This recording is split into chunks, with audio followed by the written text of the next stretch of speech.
Hello and welcome to this non-verbal reasoning question. In this particular question we have to work out which of these 5 options on the right most closely resembles the patterns on the left.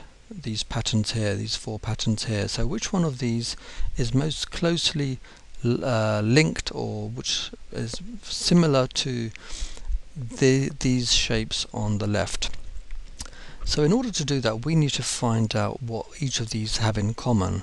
And the first thing that I would really like to do is just to count the squares. So I can see that in this straight line there's like 4 squares. Straight line, there's 4 squares, there's 4 there and there's 4 there. And I can see that, so that's got to be a starter for 10. So I'm going to just say, okay, well let's just use that as the basis for finding out what could be the possible answer.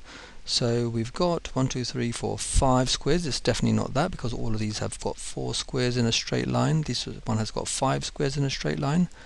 1, 2, 3, 4, 5. That's got 5 squares in a straight line. So the answer is not B.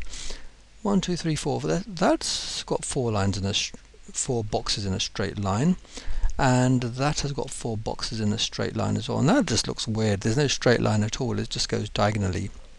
So it's going to be out of C and D. Now, if they look very similar. Now let's go back to this area here. I can see that one box is on one side of this line, and one box is on the other side of this line. And you can see that, yes, there's boxes on either side of this straight line of boxes, and there's boxes on each side of this line of boxes, and there's boxes on each side of this line of boxes.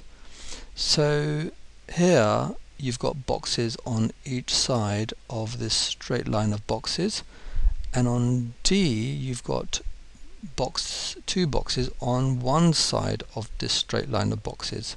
So the answer in this particular question is C, because there are 4 boxes in a straight line and you have 1 box on either side of this line of boxes. The answer is C. I hope you understood the answer, and good luck with the rest of the questions.